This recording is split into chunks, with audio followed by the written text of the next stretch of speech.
No skills, no degree, no experience, felony friendly. Check this out. My name is Renita Huff, and I am the director of sterile processing here in the biggest city in my state. I am over around 130 people, Wow. and I employ people that don't have an education. They just have to have a high school diploma, and Mm-hmm. I take these people in from all types of life.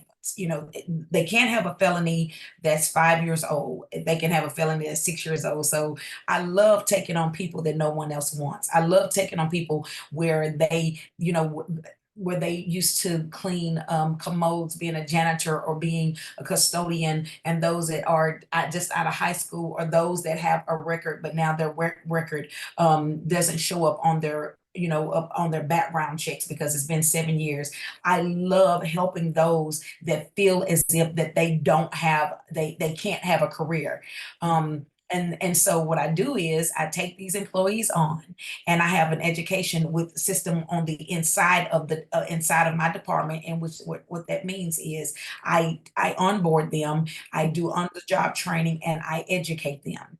And not only do I educate them to learn sterile processing, a lot of them I educate them, I walk them through life. You would just not know. I mean, when you imagine what gives me joy is that when I have a ex drug dealer or Wow. or an ex drug addict.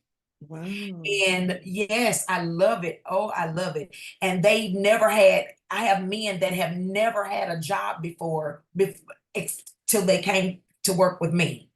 I Wow. have men that had sentences and they needed a stable job, and they were able to pass the background check, and they actually have turned their life around. I have mothers that are single moms that are building houses, and Wow. they have the testimony that they now have a career. So sterile processing, let me explain a little bit about what sterile processing is. So Okay. whenever a person goes into the hospital, the instrumentation that the surgeon uses when they have a procedure, that is called RME, which is called reusable medical equipment. Okay. So that equipment has to be cleaned, Mm-hmm. sterilized, has to be cleaned, disinfected, and then sterilized and become ready for the next patient. Okay. All of that responsibility is sterile processing. Wow. So I don't care how good your heart surgeon, how good your orthopedist, how good your ophthalmologist, I don't care how good your general surgeon is. Even if they do a perfect procedure Mm-hmm. and they have unclean or contaminated instruments, Mm-hmm. you are still going to get an infection. I come in and I make sure that that doesn't happen to my patients. So Wow. I teach them ethics, I teach them integrity, I teach them morals, Mhm. and I teach them how to clean and disinfect and sterilize. Wow. That's amazing, Renita. Yes. How did so what state is it that you're in? I'm in Arkansas. You're in Arkansas. So how Yes. do you find out about the jobs? How do people do you post or So we post for we post on our website, on the particular website that my hospital's website. We post, and then people normally, so it might, for me, Mhm. everybody goes out and tells somebody. The Okay. Yeah. best advertisement and the That's best true. marketing is to hear, oh my gosh, you got to come work at this particular place. You got to come work for Renita, because Renita, listen, Renita is going to take care of you. She's going to make sure that it's done right, because I don't believe in cutting corners at all. Mhm. Yeah. And I also have been, I also train to do this. Like I travel and I train people when I have opportunities. I've been doing this for 28 years. Wow, Renita. Yes. Wow. Yes. And I Never heard of love it. it. I never thought about the equipment that Yeah. I never thought about. Yes. So when you go get an EGD done or a colonoscopy, whatever it is, and they use equipment, that is the responsibility of a sterile processing employee.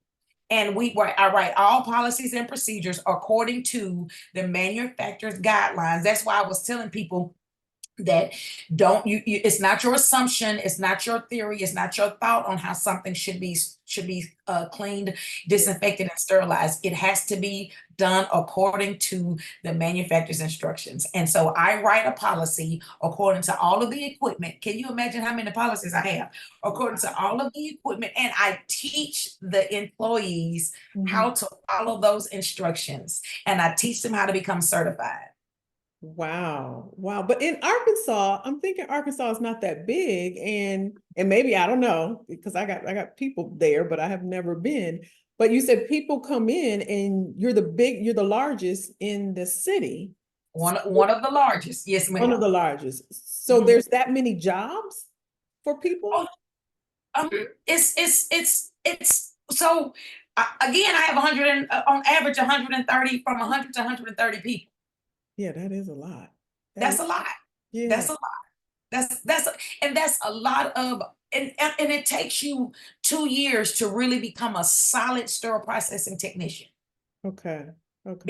Because you learn. Can you imagine how much equipment goes through our department at one? Because when you're having between 50 and 90 cases a day, it's a lot of equipment. Like, it's a lot, thousands of pieces. And so we teach them, and we just teach them, and we love it. Yeah, I'm thinking about all the different doctor's appointments that I go to from all the different pieces of equipment, and then it's a department that does the screening inside of a hospital. So that means any state there should be a sterile processing. Every state, every hospital, every state there is a sterile processing department. Okay. There is. Okay. And so that's what we do. We don't get recognized. Only the nurses, only the surgical technologists, only the anesthesia techs, only the people, only the CRNAs, the nurses, that the physicians, and we're unsung heroes, if you would. You are our heroes. That's why you're on today, because you are our heroes. We want to recognize you. and I sing praises to my staff all year long. So let me tell you one of the things that we do. So we have a on each shift in each sub department. I have 7 different sub departments. That's how large this mechanism is, right? And so what we do is we have each month we have a where the employee of the month. And so the employee of the month is chosen by his or her peer, not by me. Good. Yeah. So it's unbiased. And so what we do as leaders to appreciate them, we celebrate them by giving them t-shirts. We celebrate them by giving them some type of award, of a certificate. And so that's what the employee of the month gets every single month. That's amazing. That's amazing. And that's good to keep morale up too in the area. I think that's amazing. So in terms of somebody watching this right now and they're thinking like, wow, I would love to do that, and I'm not in Arkansas, what are some of the steps, or what are some of the ways they can go about finding these types of opportunities? So what they need to do is they need to go on hospital websites. So once they go on the website, where in their state, they need to search sterile processing. Some states are called sterile processing technicians. Some sterile processing department, and some areas are called sterile processing service. Okay. So it's either SPS or SPD. SPS or SPD. Okay. Yes, ma'am. Note of that, y'all. Take notes. She's telling us. She's giving us the sauce. Yes. Yes. And so they need to go and research this. They can go on Indeed. Okay. And they can, and once they research it, there are always vacancies. Believe it or not. Because honestly, the job is not easy. It's not hard, and it's not difficult. What the problem is, the demand from the OR is normally, from the OR meaning operating room, the demand is what's sometimes treacherous. And when the OR is constantly having, and when the OR is constantly requiring more, the need of instrumentation, let me say this, when the OR is constantly, and a lot of times we have more cases than sometimes we have instruments, so we have to continually turn over instruments all day. So sometimes the need or the requirement, we're not able to meet it. And when we're not able to meet it, it brings a problem for the staff, because we're constantly trying to turn over instruments. Right. How long is that sterilization process?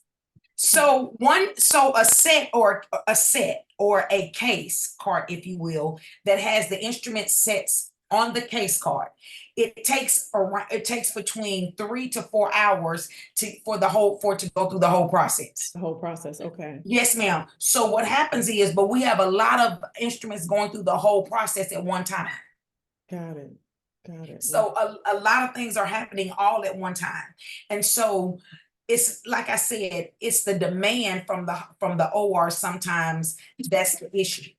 Wow. I can't imagine them, I don't know, but not operating because they don't have the instruments. I mean, if they schedule the operations, let's say there's an operation this Saturday, today is Thursday, and it's on Saturday. I guess they assume the equipment is going to be ready, or y'all get a piece of paper saying we got 15 operations happening. And we get a schedule, and the schedule tells us ahead of time what we have, what we in need of. But what you have to understand sometimes is that there may be it may be an emergency that comes in. It may be that another case has gone longer. And so in those instances, that's where there's a struggle where getting the items turned over. But we always do. And every hospital, sterile processing technicians and supervisors and directors, we make it happen. I know that's right. I know that. We make it happen. And so you said there was high turnover. Do you know what the reason is in terms of having employees? Do they cycle out? So when I say high turnover, it's between 25% and 33% turnover rate. And the reason why is simply because sometimes they go and find, as sterile processing technicians aren't the highest paid. I'm gonna advocate for us. We don't get paid like nurses get paid. We don't get paid like surgical technologists get paid. So therefore, sometimes the scale is not as high. So, however, they go and they find different jobs within the surgical area. They become EKG techs, or they become endo technicians. And when that happens, they're still a part of the team, but they end up going to different jobs where they can make better money. So it happens. I see. And it's a good foot in the door for those, like you said, that may have felonies or don't have skills or degrees or experience. That's a great way to get your foot in the door and be exposed to everything, the different opportunities. Right? Yes, it is. But let me tell you this. I try to convince people, and I try to set an environment and an atmosphere for us not to be a foot in the door, because that's not what I want. I want people to come, and I want people to stay. I want people to love what they do. I want it to be a career and a profession, because just like this, if you go to your favorite restaurant and you keep having new waitress that doesn't know what the menu is, and it's always a constant turnover. That's the part where you say, well, I want to go somewhere where there's consistency. So therefore, I try to make sure that there is consistency. Right. And I do the things to try to make sure that there's consistency. Oh my gosh. And how do you, just to push back on that a little bit, if they're not paying, a lot, is it livable wages for a person to sustain themselves and their household? So them aspiring to go to an EKG technician, Or are you setting it for like 24 months and then make a move? Because I get what you're saying, because you're pouring in a lot of knowledge, and that takes time. A lot of knowledge. I get it. Yes. I know exactly what you're saying. And that tribal knowledge then leaves. Then you got to start all over again. So I get what you're saying. But then there's a person, right, that making 15, 16, I'm not sure how much an hour, is that sustainable in today's climate, you know? And that's why we have a ladder. Okay. And what that means is that once you come on after 6 months, you get a raise. And then after every year for 3 years, you get a raise. And then after the 4th year, you get a raise. So you get a raise the 6 months, then every 3 years, and then after that, I think it's every 2 years. On the 4th year, it's every 2 years. Okay. So there's a ladder in which you won't stay the same. Got it. Okay. Okay. And so each hospital should have that ladder to where they are. And then once you get your certification, a certification will bring you 50 cents more an hour or $1 more an hour. Okay.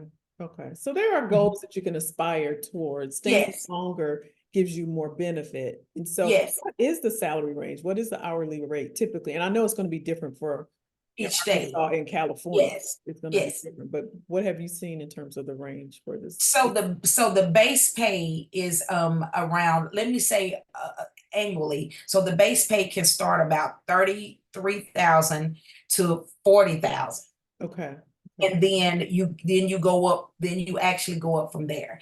A person should want to work at an establishment that actually has a succession, where you can grow and continue to stay in the company. You don't want to go where you're a dead end. And also you don't want to go where they don't pay for your experience. So if you have 2 years of experience or 4 years of experience, you should, when you walk in, you should be able to negotiate to say, hey, this is I need for you to compensate me for my experience, because this experience is so valuable. Right.